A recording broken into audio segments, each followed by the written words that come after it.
And so Yeah. our final guest was booked for the show that we had the technical difficulty where Zoom just cut us off. That was a few weeks ago. So we booked him for tonight, and he has a book about black baseball. And his name is, he goes by Coach Mayden, or his name is Mike Mayden, and his book is called What a Game really Changer. smile. Yeah, Game Changer. And And I'm just looking mean.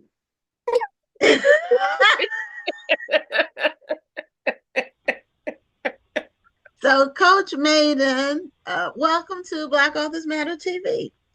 Thank you very much. And I like And that shirt with with Satchel Satchel Paige. Paige on it. Well, we got to represent the Negro League. Come on, I love Okay. it. So, your book is, we see it behind you, and it's called Game Changer. It's a very nice cover. It's about Ruth Foster and the birth of black baseball. So, Yes. tell us, first of all, what made you interested in baseball as a topic? Well, I've been involved with baseball over 40 plus years now. I coach Okay. high school, college baseball, and I scouted for 5 major league teams. So you can say baseball is in my blood. But Okay. more importantly, seeing African American baseball players playing baseball. And many generations, past and present, do not know about the legacy and the history of Negro League baseball. And more importantly, Ruth Foster, who was the founding father of Negro League baseball. Okay. Well, I'm one of them. I knew about Negro League baseball, I guess in general, like generally, but I didn't Yeah. know Yeah. about Ruth Foster. Well, I was And about to say the same thing, Gwen, is I think a lot of us know about the Negro League, but Hmm. we don't really know the history. We know some right, figures from Hmm. the Negro League, Yeah. right. but it would be really good to really know the history and to really know how it got started, to really know some of the trailblazers, besides a Satchel Paige Yeah. and a oh my goodness, Well, I'm Jackie having Robinson was with the brain Negro fart. League before he played Jackie for the Maiden. Robinson, Yeah, that's Josh what I'm saying. Gibson. Josh Jackie Gibson, Robinson. names like that. But just to really to do a deep dive into the history, I don't think a lot of people have that history. So I think this is about to be a really important conversation we're about to have. Yeah. And more importantly, we want to reach back into the 1920s when Negro League baseball started and bring it current to 2025 to educate a young generation of this 21st century what is the history of blacks and baseball. So who was Ruth Foster? Ruth Foster was the father of Negro League baseball. I mean, he grew up in Colbert, Texas, during the height of segregation and Jim Crow laws. And I mean, he had such great accomplishments. Number one, as a ball player. Number two, as a black man. And number two, a legacy that still lives on today that many don't know about. And that's what we have to do. We have to make sure we educate this generation to our history because our future is tied to our past. Hmm. So on the cover, he looks like a businessman. But you know, back then, men dressed, women Yeah, dressed too. they They dressed like that to dressed. go to the store. Yeah, Hmm. they dressed for success. If you look at photos from that period when people were out and about, going somewhere, they could be going to church, or they could be going to a nightclub, or they could just be out and about. The men really were dressed. Well, my friend William Frederick Cooper is in the comments dropping knowledge. He What is said Rube Foster created a pitch called the fadeaway, which is known as the curveball today. Well, Satchel Paige gets the accolades, rightfully so, for being one of the greatest pitchers to ever pitch. But Ruth Foster holds some records for pitching that was just unheard of that we don't know about. And yeah, he had that pitch. He dominated.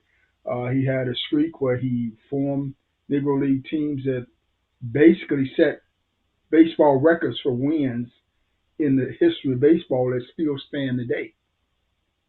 I think 5 consecutive years he led his team to championships and won 4 out of the 5 years.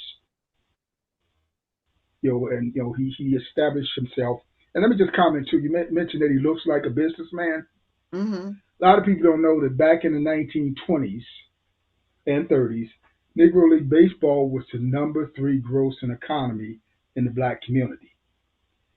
And Mm. back in the 1920s, I want you to vision this. Mm-hmm. Negro League Baseball grossed an average of $3 million a year. Today, that would be equivalent to $50 million for a black baseball league. That was unheard of. Okay. Yeah. Your your mind may not necessarily go to the business part of the Negro League. Just the sports part, not the commerce part. You know, um, we just don't know about the history like that, and uh, tell people why there was a Negro League in the first place. So just take us back on that, why it was formed. Well, Negro Leagues was formed because back in those days, what we call today Major League Baseball, the owners had a gentleman's agreement. They would not sign black players to play in Major League Baseball. So the Negro League players formed their own leagues. They did what was called barnstorming back in the days where they went to different cities and played exhibition games. And they had what we call semi-pro games. And they got paid for it. But yet they were not allowed to play in the crown jewel of America, what we call America's pastime, Major League Baseball. So Rube Foster got together some owners, black owners. He came together in Kansas City and he formed the Negro League Baseball in 1920. And from there to 1960, Negro League Baseball was a viable force for economics in baseball and in the United States. And let me say this as well. Back in those days, you had what was called the East West All Stars. Negro League Baseball was drawing crowds over 30, 40, 50, 60,000 people. Major League, what we call now Major League Baseball, was only drawing 10, 15,000 people to a game.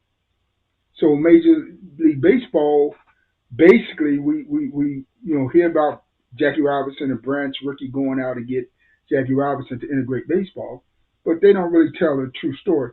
Branch Rickey saw the dollar signs that Negro League Baseball was making and the crowds that was coming, and he went in there and found a way to get that money.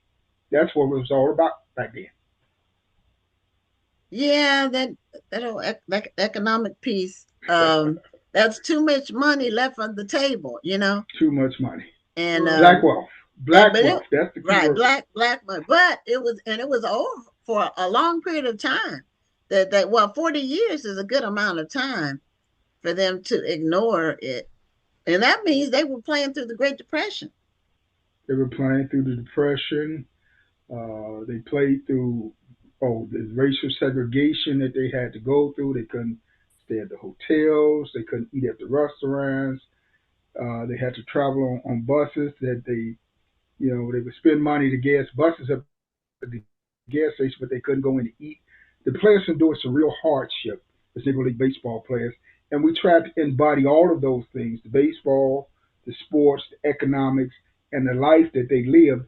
We tried to embody that into the book. It's in a documentary form. What the ultimate vision is to make a documentary film to keep the legacy of Rube Foster alive and Negro League Baseball. I think that would be awesome because, like I said, we only hear about a limited number of figures from the Negro League. But we don't. One person we don't hear about is Rube Foster. We And don't. he was That's the my first father time hearing his architect. name. And, I consider myself to be, well read. And I am well read, but I don't know a lot about baseball. I just know the little snippets I hear every now and then, here and there. But I never had put it all together. And that's Yeah, what you've done in your book. Now, how yeah. much They have were the payers paid back then? talking with some former Negro League players. They were paid about $30, $40 a month, which they paid. They got $2 for meal money if they got that. And it was a tough road for them, but I mean, most of the players played because they had a love and a passion for the game. And, it was a brotherhood among the players. I mean, you know, again, we know what Jackie Robinson went through. So just imagine what the Negro League players went through and what they was called. We know the N word. Mm-hmm. But I mean, it was vicious. It was unbelievable what Negro League players had to go through just to pave the way for African American baseball players to have the opportunity to play in Major League Baseball now. And the sad part about it is many of the ball players now that's playing in the Major League don't know about the history of Negro League Baseball. Most of them would not even be there today if it was not for Negro League Baseball, Rue Foster, and the vision that he had. And more importantly, when you're taking these players today, if it was not for Rue Foster and the vision that he had, Major League Baseball would probably not be in existence because Negro League Baseball folded because of the integration of the Negro League players in the Major League Baseball. But at the same time, if we had the vision today that back then we were drawing 30, 40, 50,000 people to a game, we could have been what Major League Baseball is today, the multi-billion-dollar corporation, and Major League Baseball would be out of business now. But what Major League Baseball did, just as they did in slavery, they stole our ideas, they took it, they cultivated, and they turned it into a billion-dollar industry. Now they're phasing black players out the game. We're less than 6% of the players in Major League Baseball were at our highest peak from Jackie Robinson to the mid 70s. We were as high as 18 to 22% of the players. Now we're being phased out of the game because our dollars mean nothing to them because they're going after the international dollar. Well, and sadly, I feel like that's by design.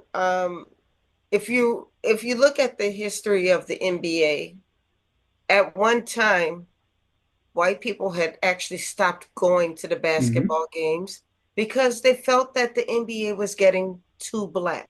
Mm-hmm. So the NFL is getting too black. The Mm-hmm. NBA is getting too black. So the MLB is one of those sports that they feel that they can preserve. Exactly. We that's one of the ones that we can keep for ourselves. Mm-hmm. Hockey. Black hockey players catch hell. Mm-hmm. People hate black hockey players. Um, if you've seen some of the black hockey players when they go out there, the fans throw things at them. They boo them sometimes. Mm-hmm. They don't like to see them. So I can kind of see why we don't see more black people playing baseball. I mean, if you look at Neon Dion when he was playing baseball, they Mm-hmm. did not like him playing baseball and football. You are not about to be amazing in two different sports at the same time. How dare you? Mhm.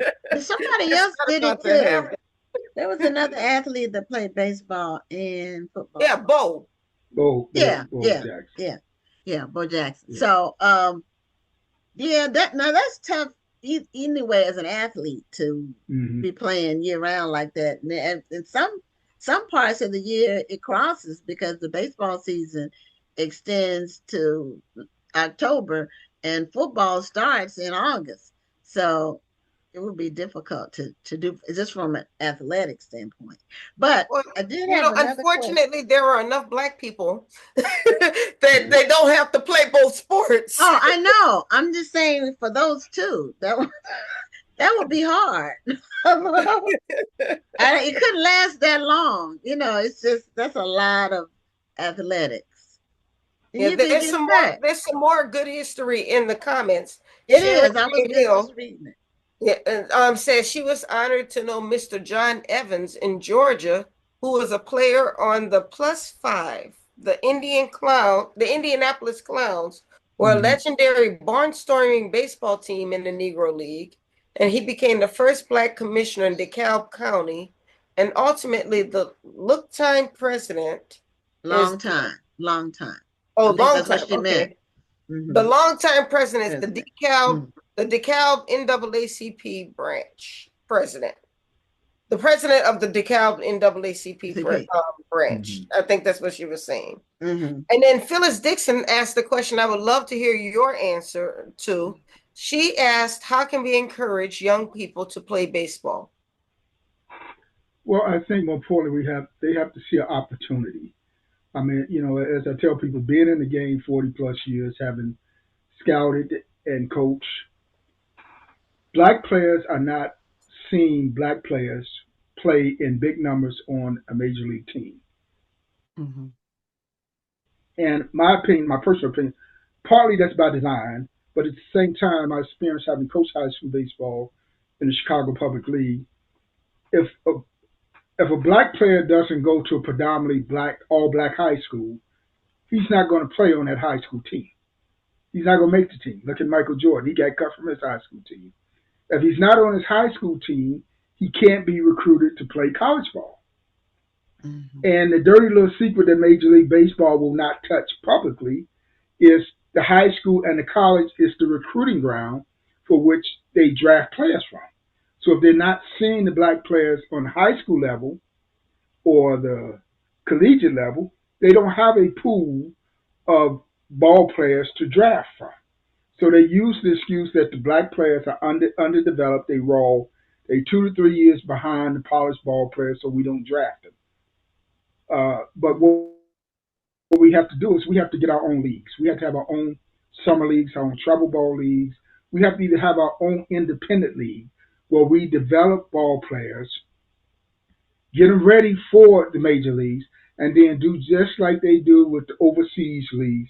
Take these ball players, identify you 10, 20 top ball players, blue chips that can be the next Hall of Famers, the next All Stars in the major leagues.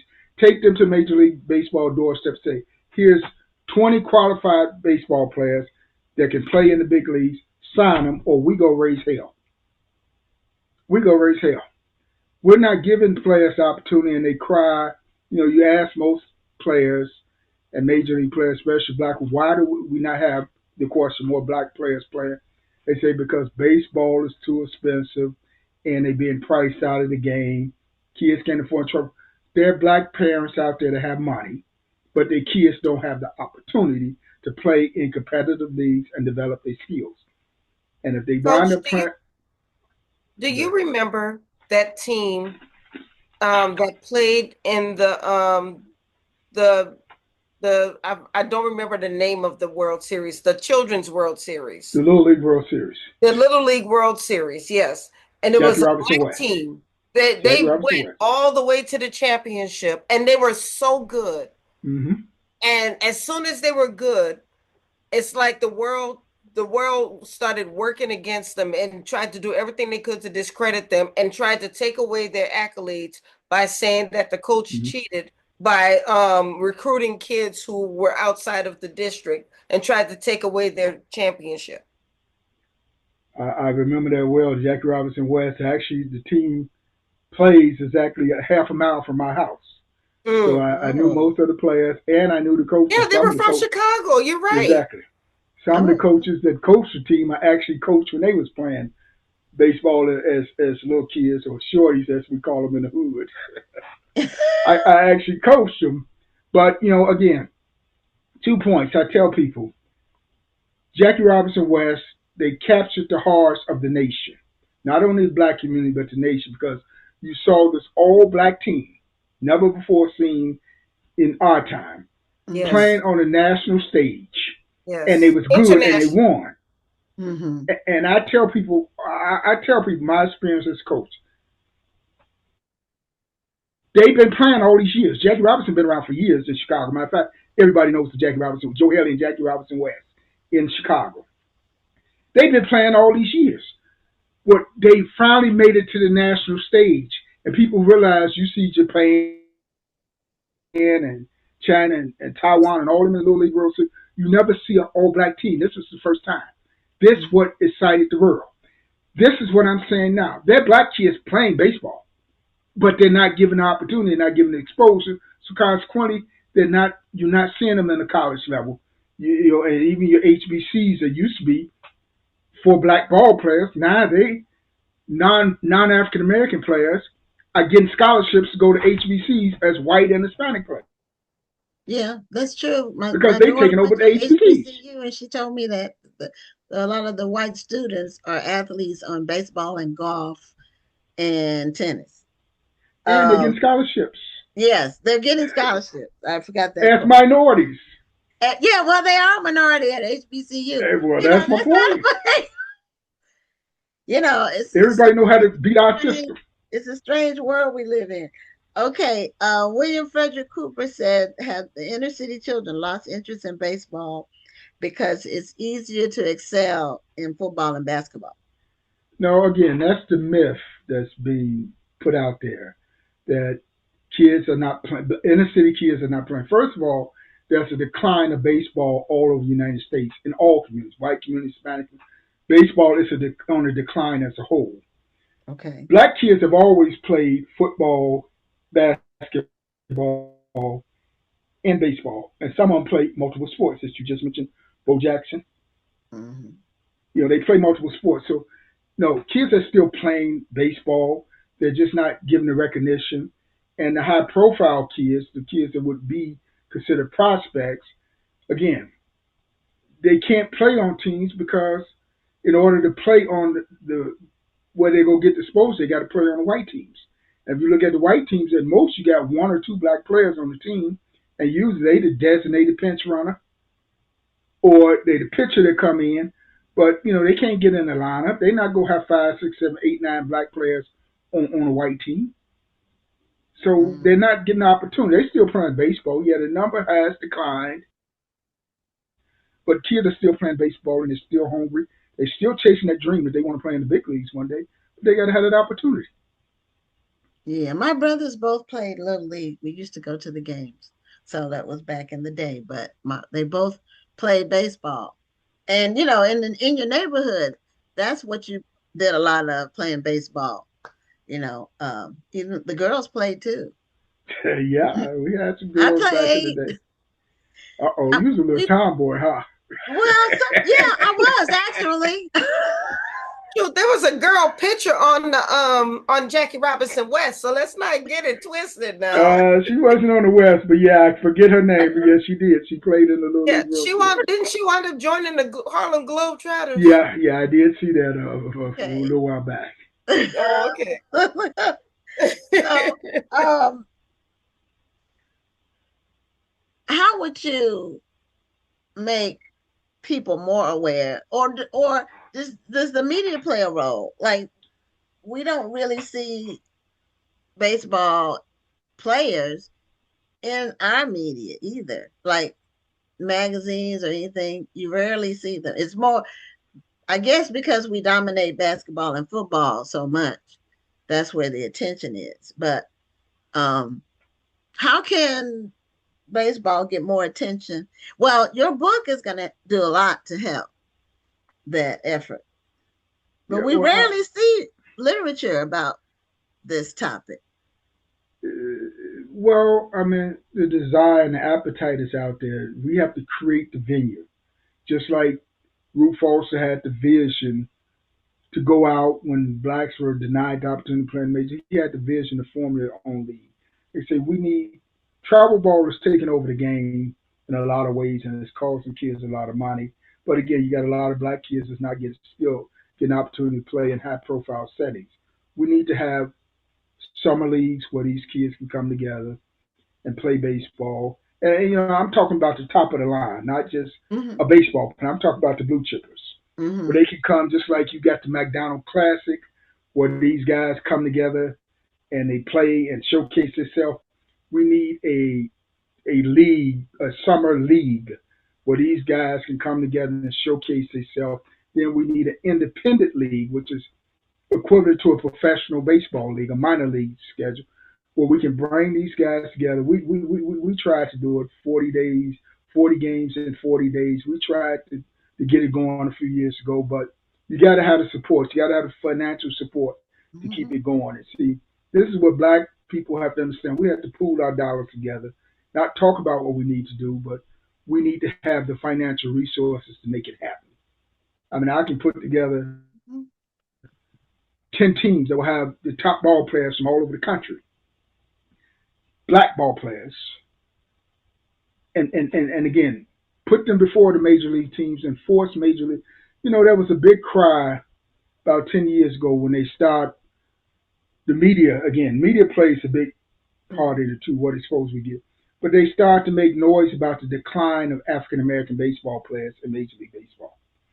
And Major League Baseball went out and studied and did a commission on how we were going to improve that. And I even sent something to Major League Baseball and Dombrowski at that time, who was heading it up. I think he's with the Tigers now. But I sent he's vice president, I think, with the Tigers, or he might be with the Diamondbacks now. But I sent him a letter defining how it can be done, and he acknowledged. I saw him one day at one of the games, and he acknowledged that he had received it, and he had passed it on to the person that was handling it.